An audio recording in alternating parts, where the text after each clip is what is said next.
Welcome back to the channel. So in today's video, we're going to be tuning on this OBS Chevy. We're going to go through the entire tuning process and we're going to get this thing on the dyno and see how much power it makes. So let's go ahead and get it inside the shop and look and see what all it's got done to it.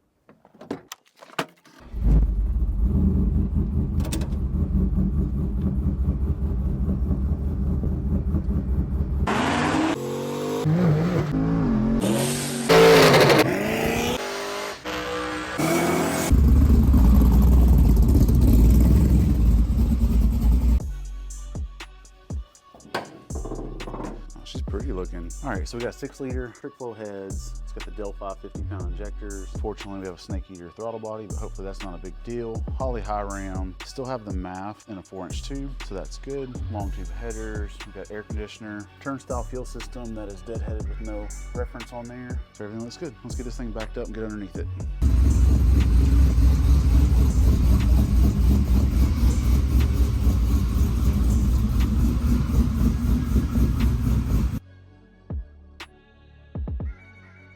This thing is clean. It's got an underdrive pulley that maybe causes some charging system issues, so we'll watch it. But look at all the ARP fasteners on this thing. Got some ceramic coated long tubes. Looks like it's a standard style pickup truck oil pan. It is most definitely a 4L60 of some type. Exhaust looks good. Got 3-inch twin Borla Pro XS mufflers. A little built 10-bolt back here, it looks like. New fuel tank. Drop shaft feels okay. Got a poly mount. Got the clamshell style mounts up there. So let's go on and get this thing down and get it on the rollers.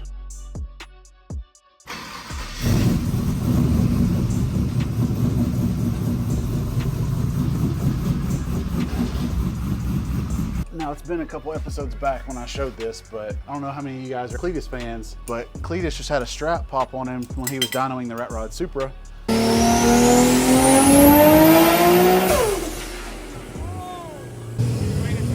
I don't know if we just broke a strap or what.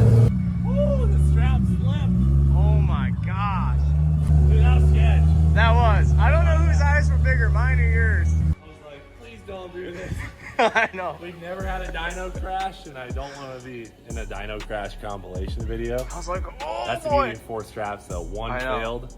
Yep. Other 3 kept her good. Yep. If you only had 2 back there, we'd be picking up a Supra out of the wall You know over what the here. issue is? That ain't going anywhere. That's actually really common. I will say that probably 1 out of every, I don't know, 15 or 20 vehicles that I strap down, I'll have a strap pop loose like that. And it could just be the nature of suspension settling in. It could be the nature of the ratchet on the strap, but it is pretty common. So I don't know if you guys had watched me and Dr. Tunemal tune the Ariel Atom. Ready to do some tuning on this old Atom? Yeah. Sounds like it's idling good. That fired right up. We did a lot of changes. A lot of changes. Yeah, we got the right injector data in and out, rescaled a lot of stuff. So. Cool. They've been going hard tuning this thing for the last hour or 2 hours. Had some issues, huh? They worked out some stuff. Like 3 hours. 3 hours, yeah.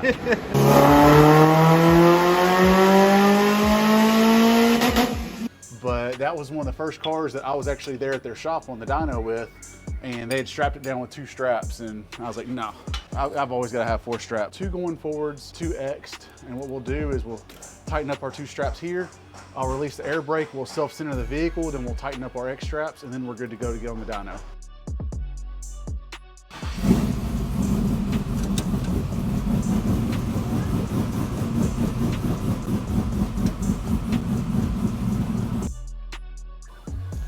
That ain't going nowhere. All right guys, so we're in the OBS up on the dyno. Got a little bit of a cramped work area, as you can see. But for right now, all I've got to do is I'm going to go ahead and switch this thing over into open loop. So to do that, on a Gen 4, you go to fuel, oxygen sensors, O2 readiness, engine coolant temp. And we'll just make this, we'll just type in 493 because that is a temperature that is unattainable. I previously tuned this truck. It's been probably a year or 2 since I tuned it, but I believe it had a 5.7 in it. So now we're up to a 6-liter. So we also need to change cylinder volume, and I have already done that. In order for the customer to start this engine up, I went ahead and I changed cylinder volume, and they also changed injector. So I put in the new injector data. Everything else should be good. So we're gonna go ahead and load this tune in, and then we'll start the tuning process. So we're connected to the truck. Wideband is obviously in, truck is in open loop. So right now the truck is warming up. When I tuned the truck last time, if I remember right, I believe it had some like fast injectors or some type of Chinese bodied injector. Normally, if you go from one quality injector with quality injector data to another quality injector with quality injector data, you shouldn't need to make too many changes.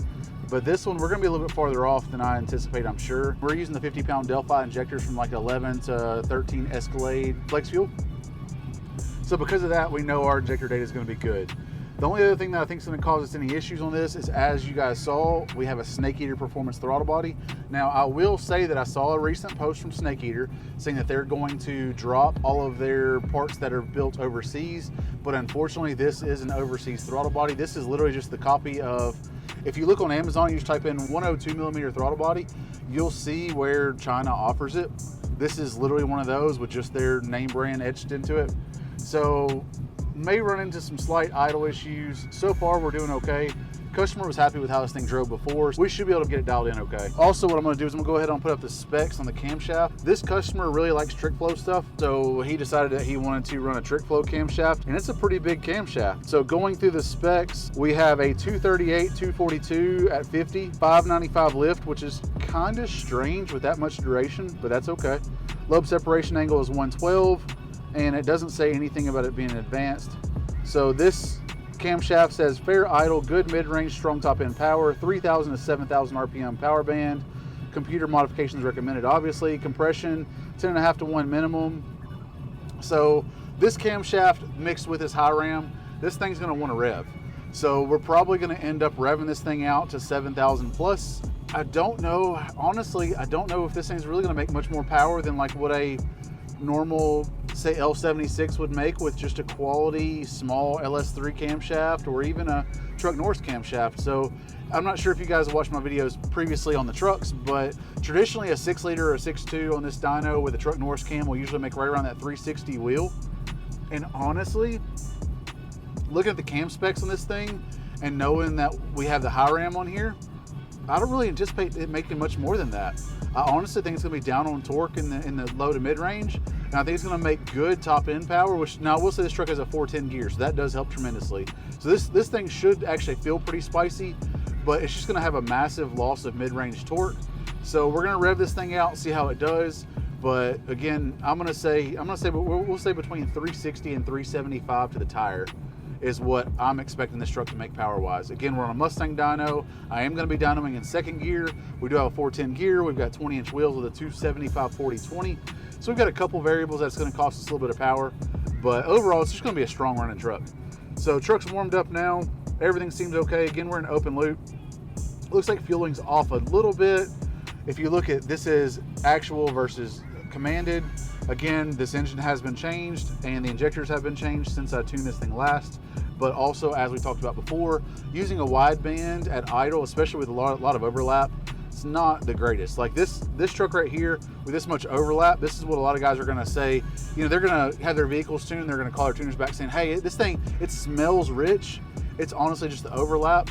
One thing that you can do to get rid of some of that smell on these is gonna be ignition timing.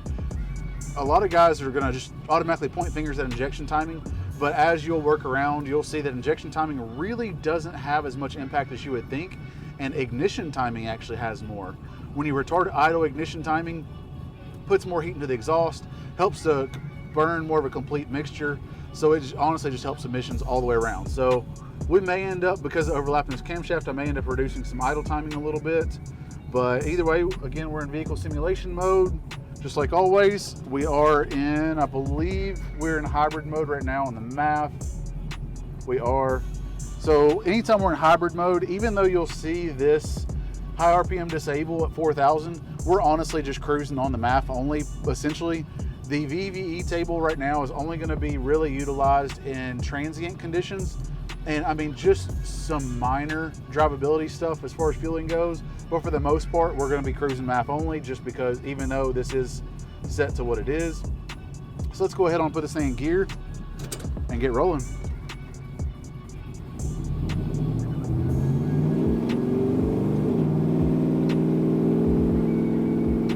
As we're moving some airflow across this wideband, you'll see that we are actually getting pretty close to being dialed. So the tune-up may not be that far off from what I had before. VE table looks a little bit off. Nothing crazy. Let me pull this up, V versus Dynair. Yeah, so we're getting some variance there, but nothing crazy. If anybody knows the fix for this, ever since so this laptop is on Windows 10, my other one was on Windows 7. Ever since I've gone to Windows 10 on this laptop, I can't run many decimal points, so I get these dots. So if you guys happen to know the trick, I would love to be able to fix this to where I could actually see it like I used to. I haven't played around with it to really make an attempt at it. It really honestly hasn't been worth my time, but if you guys just happen to know, let me know. So cruising through here, everything looks good. So let's go on and downshift this thing.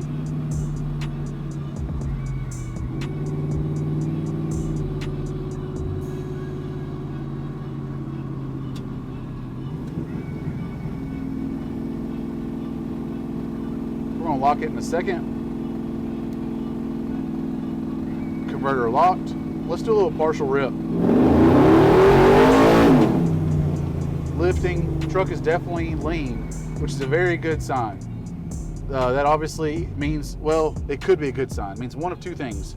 Either the injector data was wrong that we were using before, which very possible, again, they were Chinese bodied injectors, or this thing is actually moving some more airflow, which would be great. I mean, I'm sure that he would love more power.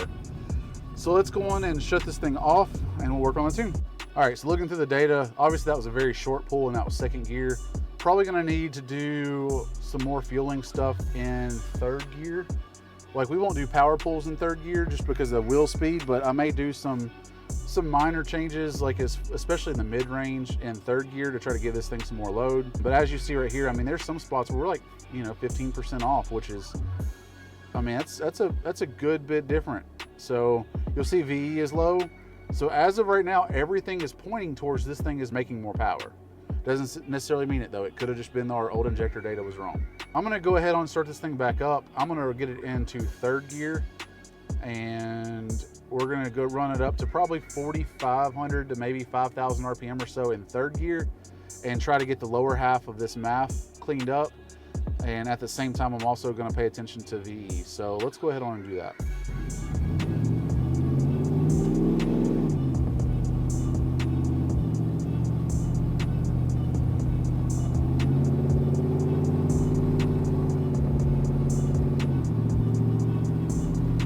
All right, so we're in third gear, converter is locked. And let's go in and roll into this thing.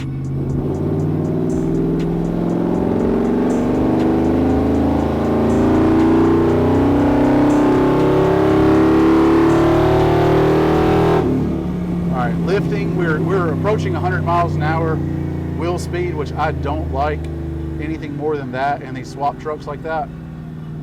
But you guys can see how much of a difference that load actually made on fueling. So this is actually a good point for me to make. So a lot of you guys, whether you're tuning professionally or whether you're paying somebody to tune your vehicle, you'll have to understand that load is very much needed to actually get these things dialed in correctly. So if you're trying to tune on an inertia only dyno and you're doing second gear pulls, there's no way you're gonna be able to get your fueling dialed in on that dyno. You may be able to get it somewhat in the ballpark, but you've got to have an eddy brake if you're going to tune on these trucks with second gear like that. So as you can see, I mean, how short that pull was, that was eddy brake fully on in second gear, and this thing with a 410 gear is just trying to rip right through it. So you'll see how much better we look on the MAF curve. Yeah, here, let me zoom out on this graph a little bit. As you can see, it's a pretty long pull, but you guys can see how much better we were. And I guarantee you the changes where I need to make the fuel changes are gonna be at a different spot now on the data log versus where they were in the last pull that we just did. So I'm gonna go ahead on and again, like always, we're gonna use EQ error versus MAF. And so we're gonna go ahead on and look, we'll start off like right here. And you're gonna see that we're lean and then we're gradually trending to where we're more and more lean. So again, that's why I lifted. So let's make some changes to this MAF curve and then we'll do another rip. All right, and as I looked, I forgot this thing was on a little bit older of an operating system, so this one has the 2 tables for the MAF calibration.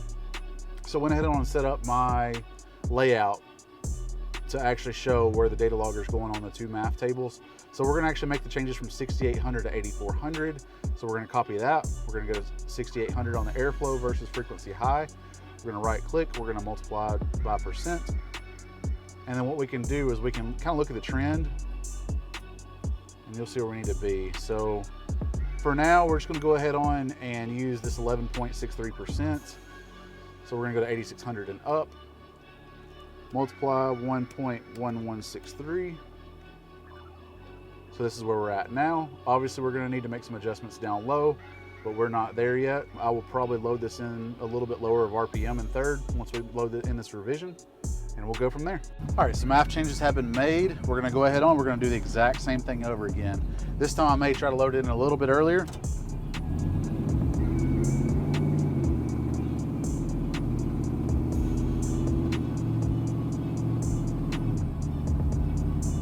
All right, so we're pretty low.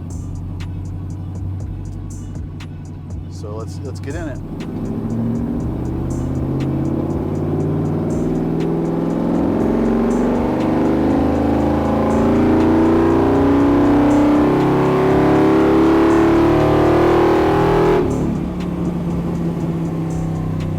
So as you guys can see, after those math changes, way closer.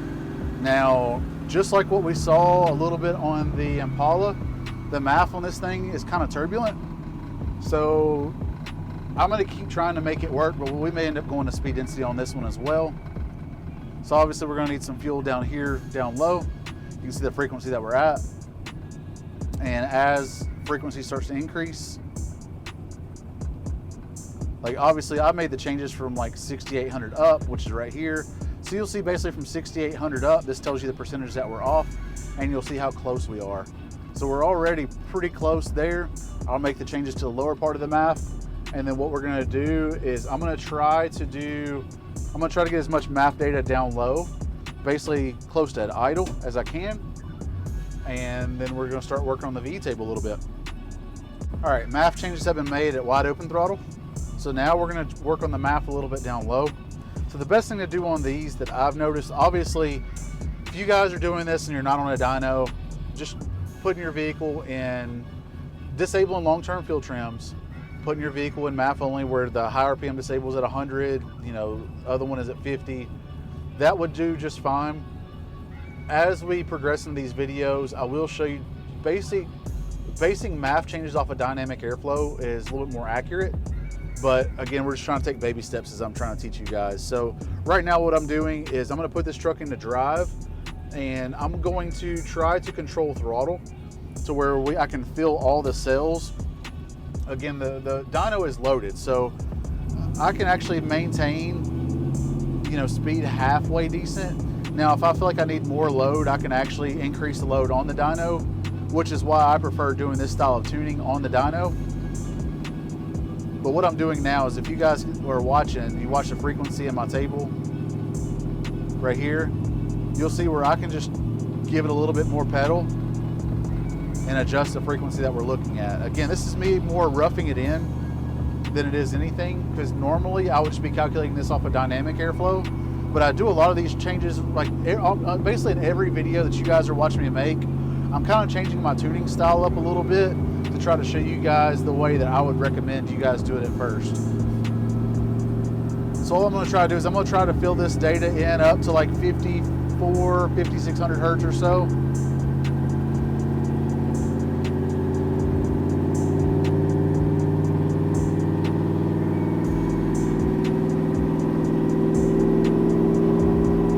All right, so that'll get us in the ballpark.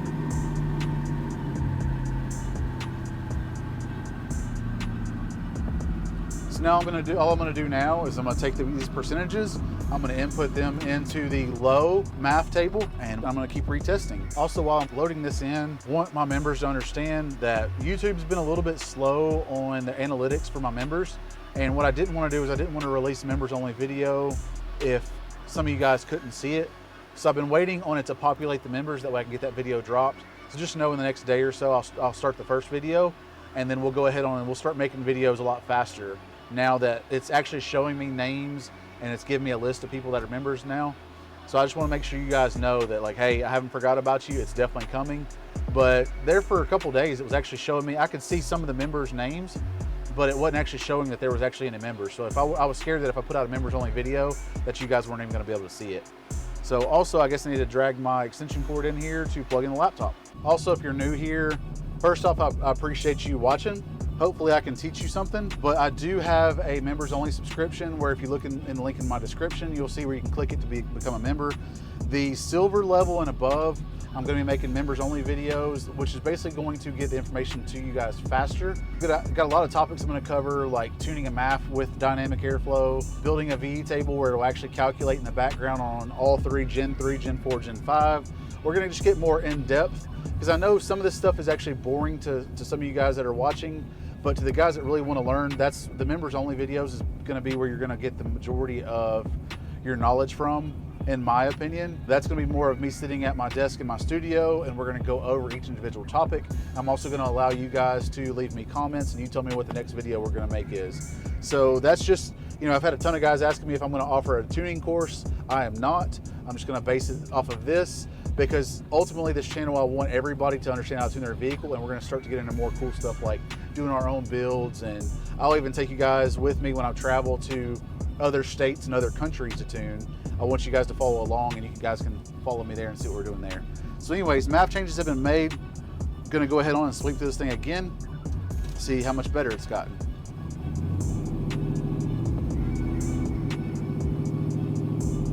So as you guys can see, as soon as I get some RPM across this MAF, it really starts to stabilize.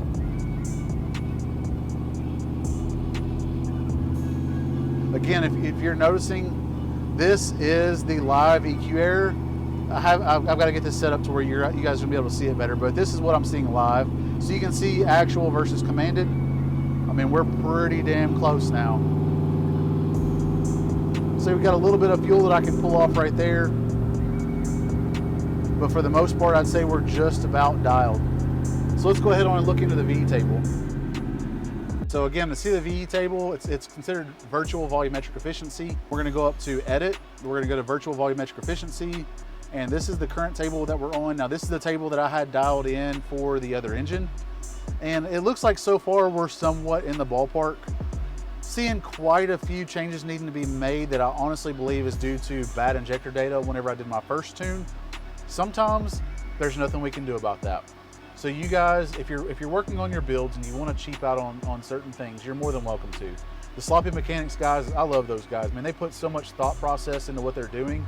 But a lot of them also understand that, like, hey, injector data needs to be good. The injectors, if you're going to run decap truck injectors, you know, a lot of guys think that you can just take, you know, pull your junkyard truck injectors out and decap them and stick them in. In order to do that right, you really need to go to the junkyard and pick up like 24, you know, truck injectors. Send them over to Eric Durr or somebody similar, have him flow test them, and then try to pick out the 8 that closest match, and then do it that way. So there's plenty of good ways to save money, but Chinese bodied injectors is not the way to go, and not in my opinion at least. So again, this truck runs the 50-pound Delphi injectors. Those are really good injectors. You can pick them up from LSX Acceleration for like 230 bucks, I believe. Another good one would be like some Deca 80s, the genuine Deca 80s. You can pick those up from like VS Racing. I think they're like 400 bucks, but there's plenty of good outs for you to pick up good injectors without having to cheap out and worry about hurting your engine. So again, that's what I'm gonna associate these changes as that, but I'm also gonna associate some of these changes need to be made due to the larger camshaft and the larger cubic inch.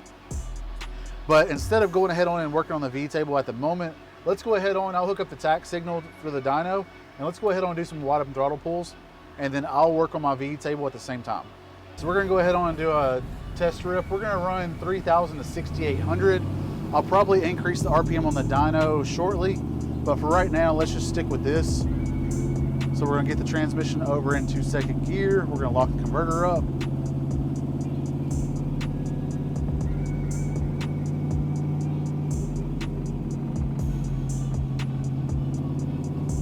And let's do a rip.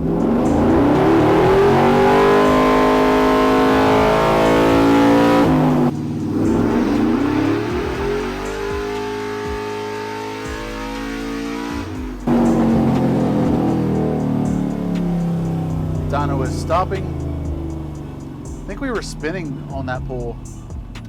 I can look through the data. Super short pull though, so I may have to increase the load or do something because the pull that short is not helping me at all. As you can see, let me zoom in a little bit. Since the pull is so short, you'll see VE airflow versus dynamic airflow. You'll see that we are off V table for sure. Actual fueling, looks like we need a little bit more fuel up top. So let's get out and see what kind of numbers we made. All right guys, we're actually quite a bit ahead of where I thought we were gonna end up at. So the very first pull is 391 horsepower, 317.3 foot-pounds of torque. Now, I think we're gonna have to ignore this torque for right now. If you look, there's a big torque dip, and I do believe that is wheel spin, but the actual horsepower is gonna be correct. So let's get inside the truck and look at the data. All right, so looking through the data, again, my V table was off. Fueling was okay until we started to get up top. Once we got up top, it actually went quite a bit lean. I mean, nothing crazy. I'm commanding 86 lambda, we were at 92, so we're 6% off there. So I'm gonna add some fuel to this thing and make my adjustments to my V table. And when I make this fuel adjustment, it should pull some timing out of it. So we may see a reduction in power due to the timing drop, because this is essentially the timing table from the old 5.7 that was in it. But we're gonna make this change now. And then if I need to tweak timing, I will. So I'm gonna go ahead and make these changes and then we'll do another pull. All right, so I made a math change. Just adjusted the fueling just like what I showed you guys I was gonna do. I also made a VE table change. Nothing else has been changed, no timing, nothing like that. So I did also increase the dyno to, now we're gonna do 3,000 to 6,900 RPM. And I'm gonna try to roll into the throttle a little bit to see if we can control the wheel spin. So let's do a pull.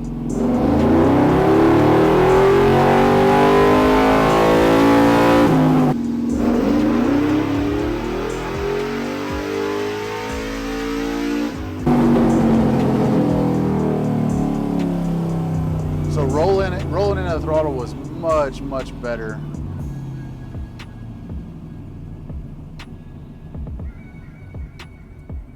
Timing still ended up about where we expected it to be. As you guys can see, the fueling is a little bit off down low, but this is fueling that we already made the adjustment on in drive. So I know it's really close. So I'll probably end up doing another couple of just little partial pulls in third. For right now, my only concern is just looking at the power numbers. So let's get out and see what we made. Well, this truck's making power like clockwork. 391.6 horsepower, 317 foot-pounds of torque. As you guys saw, we did not spin, so this torque is valid. So as we talked about earlier, this big of a camshaft with a high ram, this truck is 100% down on torque. I mean, it is what it is. But we're making peak power at 66.55, so I really don't think there's gonna be any reason to run it out any higher. Let's pull up the trace. And let's stretch this thing out to 6,900. So there we go. Pretty solid torque curve. It's low, but it's there. Coming up peak torque right around, I mean, 5,900 at 6,100, so it's way on up there. But we've definitely found the power peak, so there's no sense in revving this thing out any higher. So that's where we're at. So let's get back in and look at the data. All right, so some of you guys may know this, some of you guys may not, but the torque number on this thing is down. I mean, it's for a 6-liter, that's terrible torque. Most of my Truck Norris 5.3s make more torque than that. So I will tell you that in my personal opinion, a truck with a stock intake manifold on it with a stock size throttle body would be faster. Now again, it's my personal opinion. Until we actually tested it back to back, we don't know for a fact, but a good Trailblazer SS intake manifold on this thing, you know, even if he's stuck with just like a regular, like a LS3, like gold blade style throttle body, that combo would just be a much more solid combo. I don't think it would lose any power up top. Now it may lose it at, you know, 6,800 plus, but I think this thing will just be much happier with a normal longer runner truck intake. But as we're looking through the data, everything else looks pretty good. Again, fueling in second gear, I'm just not gonna trust this data. I don't think there's enough load there. Now maybe up here, I could trust it a little bit. So we may be a touch off. So I can make some small adjustments up there, but for the most part, I'm just gonna stick with the data that I know for a fact was working when we were in third gear doing the MAF simulation or vehicle simulation. So I'm gonna go ahead and make a couple more changes, but just to verify that the power output, again, we're on 50-pound injectors and we are at 65% injector duty cycle. So this thing is making some pretty decent power for sure. So I'm gonna make some changes and we'll keep going. All right guys, so I just went ahead and made a judgment call. We're just gonna use speed density on this truck. The MAF isn't terrible, but it seems like right around 5,500 hertz or so it just starts to just wander entirely too much. And so I actually off camera went back through and swept through the MAF, and even in third gear, I just can't get it to where I'm happy enough with it. So the MAF is at least dialed in, like we obviously know that part, but I just want to go ahead on and get this thing into speed density.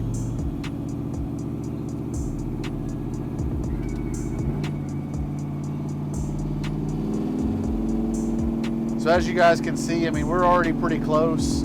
Obviously, I was using my VVE calculator in the background to try to get us in the ballpark for sure. We're gonna go ahead and go down to first gear. If it'll allow the downshift. I haven't made any adjustments to the trans yet.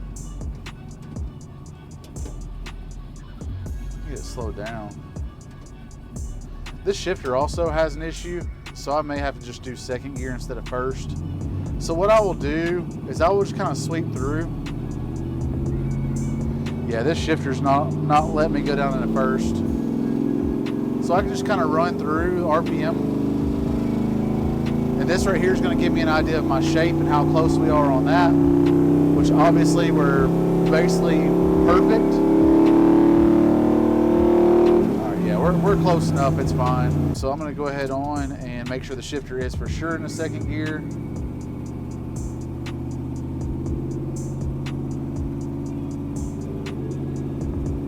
And let's do a wide open throttle pull.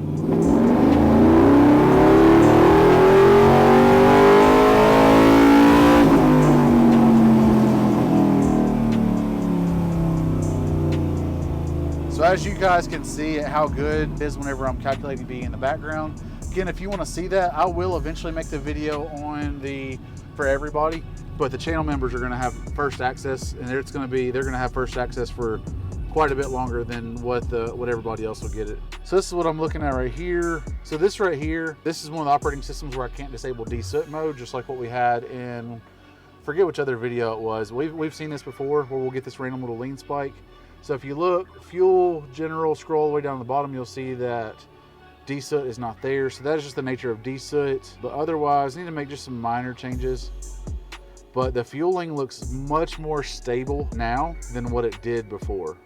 So I like this better. So we're gonna stick with speed density. All right, so a little update on the OBS truck. I made the executive decision just to go ahead on and go into speed density, which I've already showed you guys how to do that with the Bubble Impala, but the MAF was just super turbulent. Anyways, was almost completely done with speed density tuning, and the truck just decided to shut off. Come to find out, fuel pressure is non-existent anymore. Truck has fuel, so we're assuming it's gonna be a blown fuse or a bad relay, something like that. So the truck's just gonna sit up on the dyno tonight. I may show it in tomorrow's video, but I'll finish it up in the morning. I'll take it out on the street, make sure shift points and everything are good, and call this one done. So anyways, thanks for the likes, the comments, the subscriptions. I'll see you guys tomorrow.